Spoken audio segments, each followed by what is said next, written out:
ಈಗ ಮೆರೆಯುತ್ತಿದ್ದೀಯೋ? ಮೆರೆ ಮೆರೆ, ಎಲ್ಲಿವರೆಗೂ ಮೆರೆತೀಯೋ ನಾನು ನೋಡುತ್ತೇನೆ.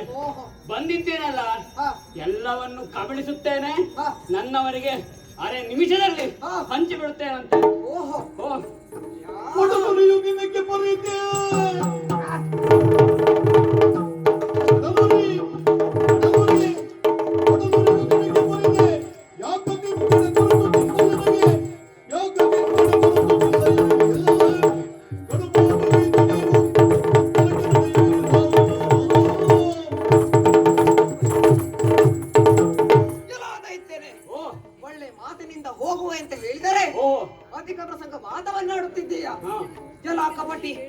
ನಿನಗೆ ಪಾಲು ಸಿಗಬೇಕಾಗಿದ್ದರೆ ಅಂದೇ ಸಿಗುತ್ತಿತ್ತು. ಇದು ಸುರಲೋಕ, ಅಸುರರ ಲೋಕ ಅಲ್ಲ. ನಿಮಗೆ ದಕ್ಕದ್ದು ನಡೆ ಇಲ್ಲಿಂದ.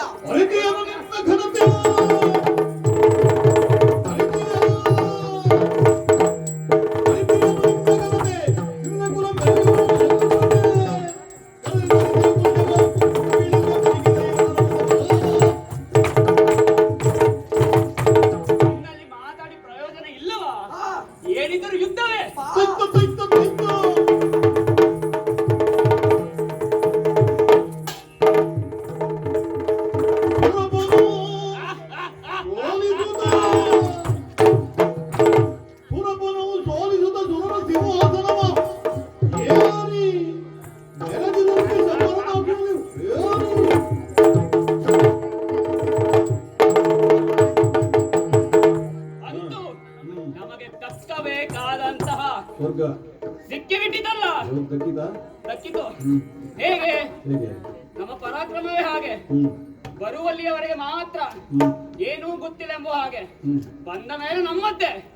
ಹೇಗೆ ಎಷ್ಟು ದಿನ ಆಗುತ್ತದೋ ಅಲ್ಲಿವರೆಗೆ.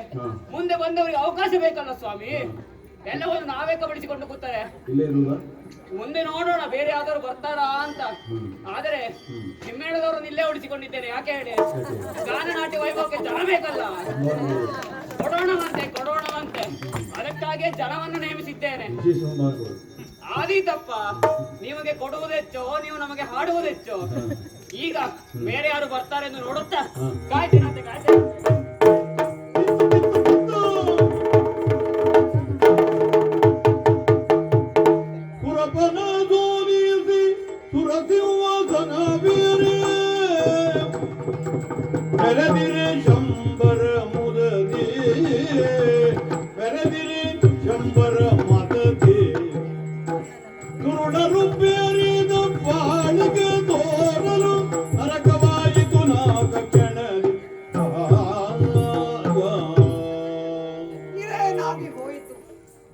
ಮನಸ್ಸಿನಲ್ಲಿ ಆ ದುಷ್ಟರನ್ನ ಗೆಲ್ಲಬೇಕು, ಸೋಲಿಸಬೇಕು ಎನ್ನುವ ಉದ್ದೇಶವಂತ ಹೊತ್ತು ಬಂದ ನಮಗೆ ಸೋಲಾಯಿತಲ್ಲ. ಈ ಶಂಬರಾಸುರ ದೇವ ಪೀಠವನ್ನೇರಿ ಮೆರೆಯುತ್ತಿದ್ದಾನೆ. ಗದ್ದುಗೆಯನ್ನೇರಿ ತನ್ನ ರಾಜ್ಯಭಾರವನ್ನ ಶುರು ಮಾಡಿದ್ದಾನೆ. ಈ ಅಸುರ ನಾಕೆಗೂ ನರಕಕ್ಕೂ ಇರುವ ವ್ಯತ್ಯಾಸವನ್ನೇ ಬದಲಿಸಿದನಲ್ಲ. ಹಾಗಾದರೆ ನಾಕೆಗೂ ನರಕಕ್ಕೂ ಇರುವ ವ್ಯತ್ಯಾಸ ಏನು? ಅದೇ ಸುರರಿಗೂ ಅಸುರರಿಗೂ ಇರುವ ವ್ಯತ್ಯಾಸ. ನಾಕೆಯನ್ನ ನರಕವನ್ನಾಗಿಸಿ ಮೆರೆಯುತ್ತಿದ್ದಾನೆ. ಆದಿಮಾಯಿಯ ಕೃಪಕಟಾಕ್ಷದಿಂದ, ತ್ರಿಮೂರ್ತಿಗಳ ರಕ್ಷಣೆಯಿಂದ ದೇವಲೋಕವಷ್ಟೇ ಅಲ್ಲ, ಚತುರ್ದಶ ಭುವನಗಳನ್ನು ಪಾಲಿಸುತ್ತಾ ಪೋಷಿಸುತ್ತಾ ಕಾಲ ಕಾಲಕ್ಕೆ ತಕ್ಕಂತೆ ಮಳೆ ಬೆಳೆ ದವಸ ಧಾನ್ಯ ಹವಿಸ್ಸುಗಳನ್ನ ಉತ್ಪಾದಿಸುತ್ತಾ ಸುರೀತಿಯಲ್ಲಿ ನೋಡಿಕೊಂಡು ಬಂದವರು ನಾವು ಸುಮನಸಾಧಿಪರು. ಆದರೆ ಕ್ಷಣ ಮಾತ್ರದಲ್ಲಿ ಅವನ್ನೆಲ್ಲವನ್ನ ನಾಶ ಮಾಡಿದ್ದಾನೆ ಈ ಅಸುರ. ಇವನನ್ನ ಹೀಗೆ ಬಿಟ್ಟರೆ ಲೋಕದ ಗತಿ ಏನಾಗಬಹುದು? ಇದಕ್ಕೆ ಏನಾದರೂ ಮಾಡಲೇಬೇಕು. ಏನ ಮಾಡಲಿ ನಾನು? ಇದೇ ಸರಿ, ಬಾದಲಿಯನ್ನ ಬರ ಹೇಳುತ್ತೇನೆ. ಬಾದಲಿ ಅಮರ ಭಾರತೀಯು ಆಗಮಿಸಿ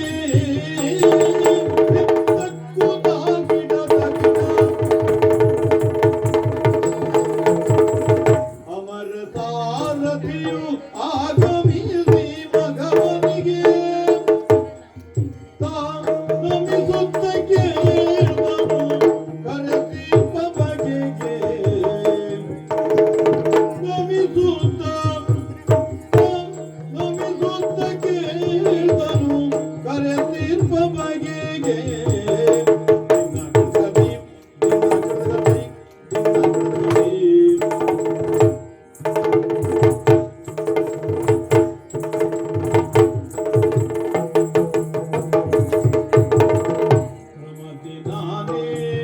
ಕೈವುದನು ಬೇಡಿದರೆ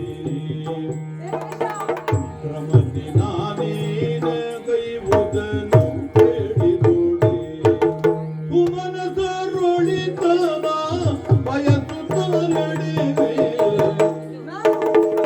ಸುಮನಸರೊಳಿತನ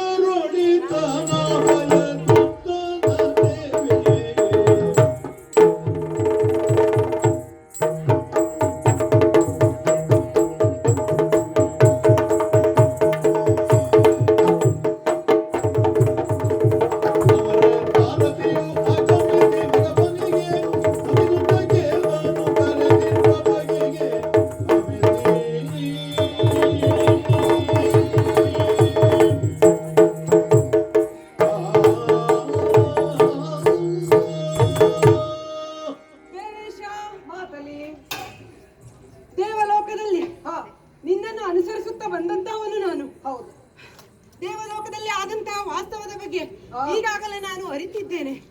ಇಲ್ಲಿನ ಅಸ್ತವ್ಯಸ್ತದ ಬಗ್ಗೆ ನಾನು ಕೂಡ ಶೋಕದಿಂದ ಅನುಭವಿಸುತ್ತಿದ್ದೇನೆ. ನಿನ್ನ ಜೊತೆ ಇದ್ದು ಇಲ್ಲಿನ ಆಗುಗ ಹೋಗುಗಳನ್ನು ಅನುಭವಿಸುತ್ತಾ ಪ್ರತಿಯೊಂದು ಕ್ಷಣಗಳನ್ನು ನೋಡುತ್ತಾ ನಿನ್ನ ಜೊತೆಯಲ್ಲಿಯೇ ಯಾವಾಗಲೂ ಇದ್ದವನು ನಾನು. ದೇವಗಣಗಳ ಸಹಾಯವನ್ನು ದೇವಗಣಗಳಿಗೆ ಸಹಾಯವನ್ನು ಮಾಡುತ್ತಾ ನಿನ್ನ ಸಾರಥ್ಯವನ್ನು ಹೊಂದಿ ಸದಾ ಇದ್ದವನು ನಾನು. ಹೀಗಿರುವಾಗ ನನಗೆ ಎಲ್ಲ ವಿಷಯವೂ ತಿಳಿದಿದ್ದರೂ ಸಹ ಶೀಘ್ರವಾಗಿ ನನ್ನನ್ನು ಬರ ಹೇಳಿದರೆಂತಲ್ಲ, ಕಾರಣವೇನು ದೇವೇಶ? ವ್ಯತಿಸುತ್ತ ಚಕ್ರಮಾತಲಿಯನ್ನು ಕರೆದೆಂದ ವ್ಯತಿಸುತ್ತ ಚಕ್ರಮಾತಲಿಯನ್ನು ಕರೆದೆಂದ ಗತಿಯೇನು ಮುಂದಿನ್ನು ನಮಗೆ ಗತಿಯೇನು ಮುಂದಿನ್ನು ನಮಗೆ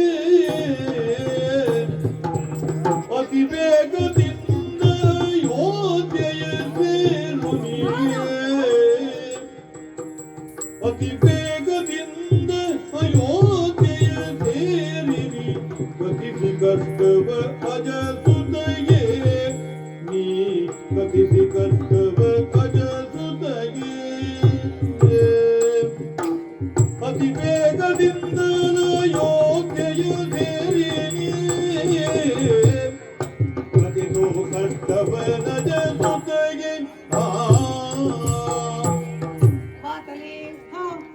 ಸುರಲೋಕಕ್ಕೆ ಆದ ಕಷ್ಟ ನಷ್ಟಗಳನ್ನ ನೀನು ಅರಿತಿದ್ದೀಯ. ಹೌದು, ಆ ಸುರನು ನಾಕೆಯನ್ನ ನರಕವನ್ನಾಗಿಸಿ ಮೆರೆಯುತ್ತಿದ್ದಾನೆ. ಹೌದು, ಕೂಡಲೇ ಏನಾದರೂ ಮಾಡಬೇಕು, ಇಲ್ಲದಿದ್ದರೆ ನಮ್ಮ ಕೈ ಮೀರಿ ಹೋಗುತ್ತದೆ. ಖಂಡಿತವಾಗಿಯೂ ಈ ಸುರಲೋಕವನ್ನ ರಕ್ಷಿಸುವಲ್ಲಿ ನಿನ್ನದು ಹೊಣೆಗಾರಿಕೆ ಇದೆ. ಹೌದು, ಆ ನೆಲೆಯಲ್ಲಿ ದೇವೇಶ ಮಾತಲಿ ನೇರವಾಗಿ ಭೂಲೋಕಕ್ಕೆ ಹೋಗಿ ಅಯೋಧ್ಯೆಯಲ್ಲಿರುವ ಸೂರ್ಯ ವಂಶಸ್ಥನಾದ ದಶರಥನನ್ನ ಇಲ್ಲಿ ಕರೆದುಕೊಂಡು ಬರಬೇಕು. ಓಹೋ, ಯಾಕೆ ಗೊತ್ತು? ಯಾಕೇನು?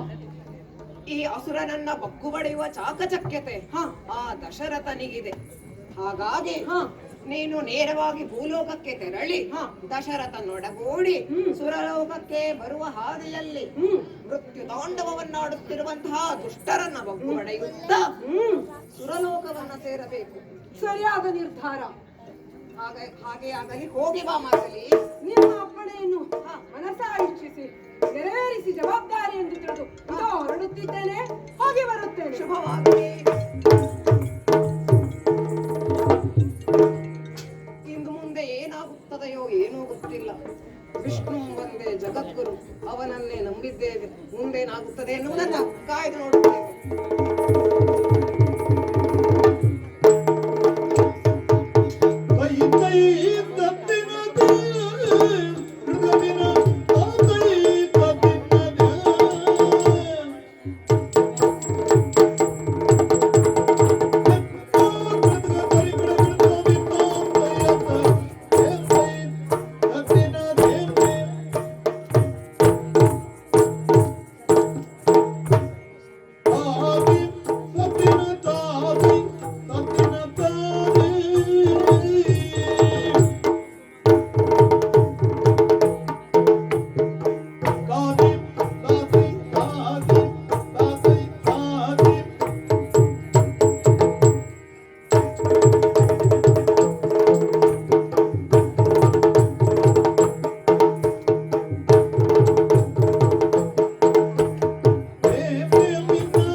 ಹೀಗೆ ಹೇಳಿಸಿಕೊಂಡಿರುವಂತಹ ಭಗವಾನ್ ಭಾಸ್ಕರನೇ ಮೂಲ ಪುರುಷನಾಗಿರುವಂತಹ ವಂಶ ನಮ್ಮ ಸೂರ್ಯವಂಶ. ಆಹಾ, ಇಂತಹ ಸೂರ್ಯವಂಶದಲ್ಲಿ ನಾವು ಜನಿಸಿದ್ದೇವೆ ಅಂತಾದರೆ ಇದು ನಮ್ಮ ಯೋಗ, ಇದು ನಮ್ಮ ಭಾಗ್ಯ, ಭೂಲೋಕದ ವೈಕುಂಠ ಹೀಗೆ ಹೇಳಿಸಿಕೊಂಡಿರುವ ನಾಡು ಈ ನಮ್ಮ ಅಯೋಧ್ಯೆ. ಈ ಪುಣ್ಯತಮವಾದಂತಹ ಅಯೋಧ್ಯೆಯಲ್ಲಿ ಹುಟ್ಟಿ ಇಲ್ಲಿಯೇ ಅಧಿಕಾರವನ್ನು ನಡೆಸಿಕೊಂಡು ಹೋಗ್ತಾ ಇದ್ದವ ಈ ದಶರಥ ಮಹಾರಾಜ. ಇದು ನನ್ನ ಪುಣ್ಯ ವಿಶೇಷ. ಯಾಕೆಂದರೆ ಎಂತಹ ನಾಡಿದು, ಪವಿತ್ರತಮವಾದ ಪುಣ್ಯತಮವಾದಂತಹ ಭೂಮಿ. ಎಂತೆಂತಹ ಮಹಾತ್ಮರು ಆಳಿದ್ದಾರೆ. ದಿಲೀಪ, ಸಗರ, ಭಗೀರಥಾದಿ ಮಹಾ ಚಕ್ರವರ್ತಿಗಳು ಈ ನಾಡಿನ ಶ್ರೇಷ್ಠತೆಯನ್ನ ತೋರಿಸಿ ಹೋಗಿದ್ದಾರೆ. ಭಕ್ತಿಯ ನೆಲೆಯಲ್ಲಿ ಕಟ್ಟಿದಂತಹ ನಾಡು ಈ ಅಯೋಧ್ಯೆ. ಸತ್ಯ, ಧರ್ಮ, ನ್ಯಾಯ, ನೀತಿ ಇದು ನಮ್ಮ ಉಸಿರು. ಹಾಗಾದರೆ ಇಲ್ಲಿ ಬದುಕುತ್ತಿರುವವರು ಹೇಗೆ ಬದುಕ್ತಾ ಇದ್ದಾರೆ? ಆಡುವುದೆಲ್ಲ ಸತ್ಯವಾದ ಮಾತು, ಆಚರಿಸುವುದು ಧರ್ಮವನ್ನ ಮಾತ್ರ, ಇನ್ನು ಆರಾಧಿಸುವುದು ಆ ದೈವವನ್ನ. ಬಹುಶಃ ಈ ನೆಲೆಯಲ್ಲಿಯೇ ಇರಬೇಕು. ಕ್ಷಾಮ ಡಾಮರಗಳಿಲ್ಲ, ರೋಗ ರುಜಿನಗಳಿಲ್ಲ, ಅಕಾಲ ಮೃತ್ಯು ಇಲ್ಲ, ಬಾಲ ಮರಣಗಳಿಲ್ಲ. ವರ್ಷದ 12 ತಿಂಗಳು ಭೂದೇವಿ ಹಸಿರು ಕಂಗೊಳಿಸುತ್ತಾ ಸಸ್ಯ ಶ್ಯಾಮಲೆಯಾಗಿ ಕಂಗೊಳಿಸ್ತಾ ಇರ್ತಾಳೆ. ಹಾಗಾದರೆ ಇಂತಹ ಪವಿತ್ರವಾದ ಭೂಮಿಯಲ್ಲಿ ನಾವು ಜನಿಸಿದ್ದೇವೆ. ಹಿರಿಯರು ಕೊಟ್ಟಂತಹ ಸಂಸ್ಕಾರವನ್ನ ಪಡೆದುಕೊಂಡು ಬೆಳೆಯುತ್ತಿದ್ದೇವೆ. ವಿದ್ಯಾಭ್ಯಾಸವಿರಲಿ, ಶಾಸ್ತ್ರಾಭ್ಯಾಸವಿರಲಿ, ಅದೇ ರೀತಿ ವೇದಾಧ್ಯಯನವಿರಲಿ, ಎಲ್ಲವನ್ನ ನಡೆಸುತ್ತಾ ಯೋಗ್ಯತಾವಂತರನ್ನಾಗಿ ಮಾಡಿದ್ದಾರಲ್ಲ ಆ ನಮ್ಮ ಹಿರಿಯರು. ಅದೇ ದಾರಿಯಲ್ಲಿ ಸಾಗುತ್ತಿದ್ದ ದಶರಥ, ಅವನ ಬದುಕು ರಾಜಕೀಯವಾಗಿ ಸಮೃದ್ಧಿಯಿಂದ ಕೂಡಿದೆ. ಹಾಗಾದರೆ ನನ್ನ ವೈಯಕ್ತಿಕ ಬದುಕು ಹೇಗಿದೆ ಕೇಳಿ. ಕೋಸಲೇಶ್ವರ ಸೋತೆ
ಹಿರಿಯರ ಅಂಬೋಣ ಅವರ ಮಾತಿನಂತೆ ಯೋಗ್ಯ ಸಮಯದಲ್ಲಿ ಯೋಗ್ಯತಾವಂತಳಾದಂತಹ ಕನ್ಯೆಯೋರ್ವಳನ್ನ ವಿವಾಹ ಮಾಡಿಕೊಂಡೆ.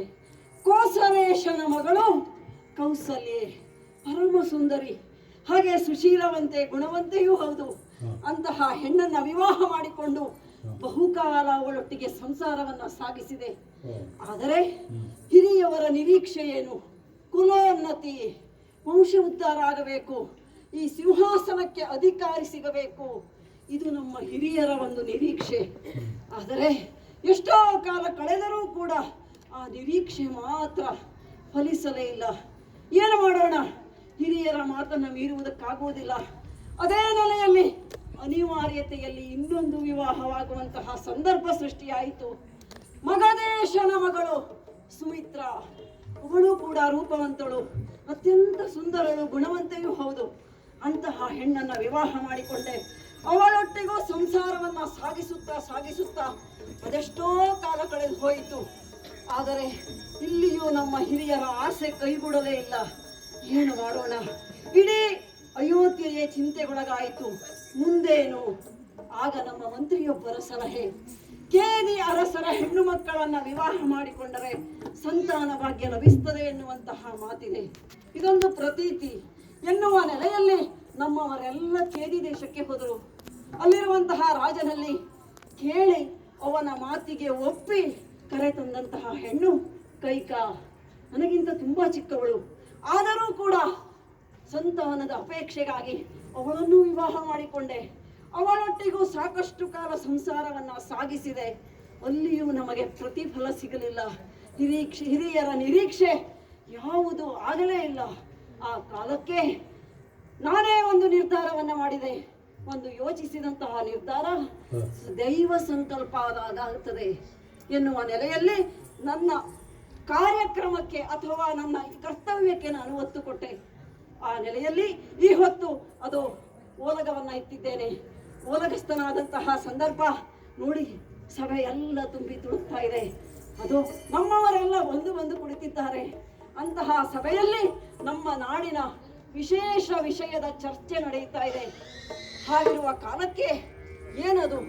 ಕೊರತೆ ನಮಗಿಲ್ಲೆನುತ ಭೂಪತಿ ಹರುಷದಿಂದೋಲಗದೊಳಿರಲ್ಕೆ ದುರಪಾಲನಿಂದ ಆದೇಶವು ಪಡೆಯುತ್ತ ಮಾತಲಿ ತಾನೈ ತಂದು ಭೂಪಾಲನಿಗಭಿನವಿಸಿ ಭೂಮಿ ಬಗೆ ಅಭಿನಯಿಸಲ್ಗೆ ಪೀಠವ ತಾನಿತು ಉಪಚರಿಸಿ ಬಂದ ಮಾತಲಿಯ ಈಕಿಸಿ ಪೀಠವೇಯುತ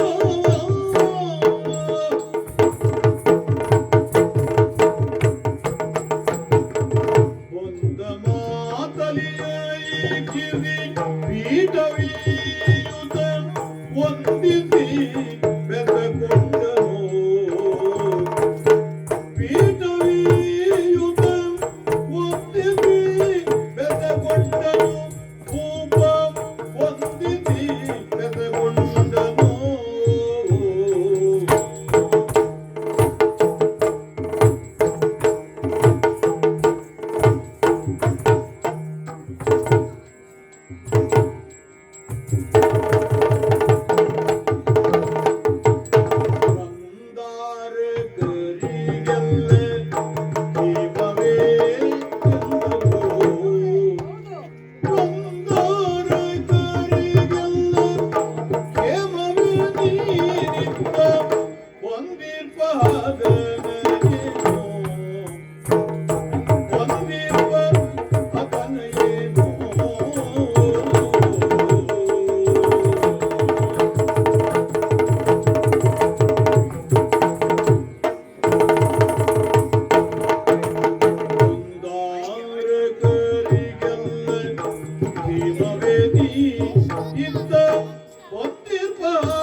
ಸಾರಥಿ ಮಾತಲಿ ನಿನ್ನನ್ನ ಕಂಡು ಅತ್ಯಂತ ಸಂತೋಷವಾಯಿತು. ಅಂಬರದಿಂದ ರಥವನ್ನು ಕೆಳಗಿಳಿದು ಬಂದಾಗ ದಿಗ್ಭ್ರಮೆಗೊಳಗಾದೆ. ದಿವ್ಯವಾದ ರಥ ಯಾರು ಎನ್ನುವ ಕುತೂಹಲದಿಂದ ನಿನ್ನನ್ನು ಕಂಡಾಗ ಆ ದೇವೇಂದ್ರನ ಸಾರಥಿ ಮಾತಲಿ ಎಂಬುದು ಗೊತ್ತಾಯಿತು. ಸಂತೋಷವಾಯಿತು, ಹೌದು, ಸಂತೃಪ್ತಿಯೂ ಆಯಿತು.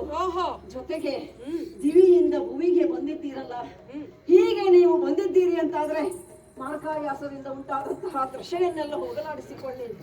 ಹಾಗೆ ಆತಿಥ್ಯವನ್ನ ಮಾಡಿದ್ದೇವೆ, ಹಣ್ಣು ಹಾಲು ಎಳನೀರು ಸ್ವೀಕರಿಸಬೇಕು.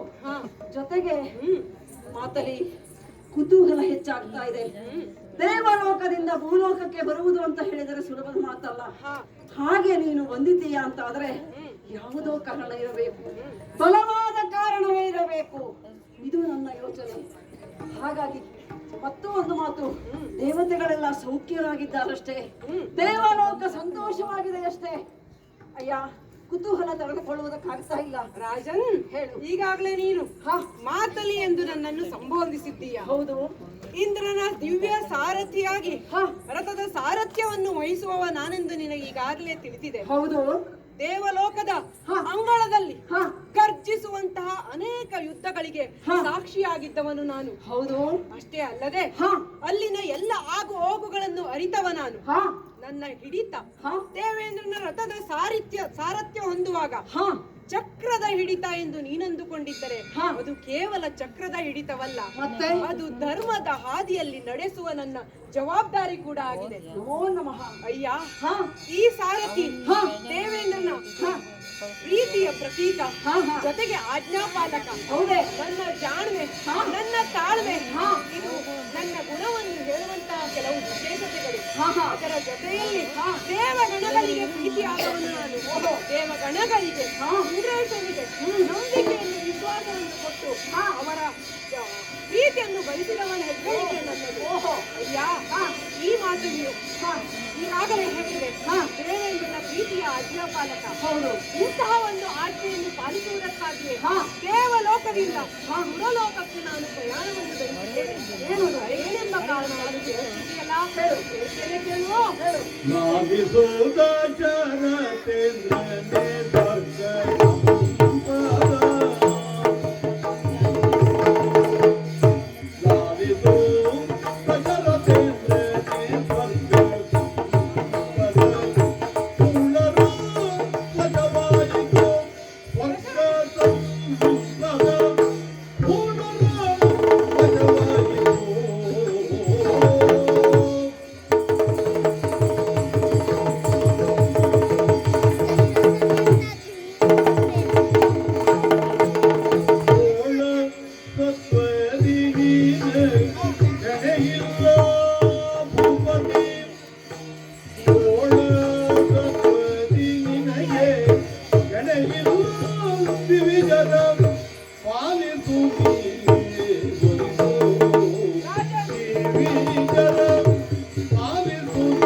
ಈಗಾಗಲೇ ನೀನು ನಾನು ಬಂದಿರುವ ಕಾರಣವನ್ನು ಕೇಳಿದೆ ಅಲ್ಲ? ಹೌದು. ಹೇಳ್ತೇನೆ, ಕೇಳು. ಹೇಳು ಹೇಳು. ದೇವಲೋಕದಲ್ಲಿ ಕೆಲವೊಂದು ಅಸುರರ ದಾಳಿಯಿಂದ ರಾಕ್ಷಸರ ದಾಳಿ ಅಸ್ತವ್ಯಸ್ತಗೊಂಡಿದೆ. ನಿನಗೆ ತಿಳಿದಿದೆ ಅಲ್ಲ, ಸಿಹಿ ಇದ್ದಲ್ಲಿ ಇರುವೆಗಳು ಮುತ್ತುವುದು ಸಹಜ. ಹೌದು. ಹಾಗೆ ದೇವಲೋಕದ ಸಮೃದ್ಧಿಗೆ, ಸೌಭಾಗ್ಯಕ್ಕೆ, ಅಲ್ಲಿನ ವೈಭೋಗಕ್ಕೆ ಕೆಲವು ದುರುಳರ ವಕ್ರ ದೃಷ್ಟಿಗಳು ಬೀಳುವುದು ಸಹ ಸಹಜ. ಹೌದು. ಅದು ಹೊಸತೇನಲ್ಲ. ಹಾಗೆಯೇ ಇಂದು ಕೂಡ ಶಂಬರಾಸುರ ಎಂಬ ರಾಕ್ಷಸ ನಮ್ಮ ದೇವಲೋಕದ ಧ್ವಂಸವನ್ನು ಗೈದು ಅಸುರರಿಗೆಲ್ಲರಿಗೂ ತನ್ನ ಕೈಗೊಂಬೆಯಾಗಿಸಿಕೊಂಡಿದ್ದಾನೆ. ಅಲ್ಲದೆ ದೇವೇಶನನ್ನು ಸೋಲಿಸಿ ದೇವಲೋಕವನ್ನು ಅಸ್ತವ್ಯಸ್ತಗೊಳಿಸಿದ್ದಾನೆ.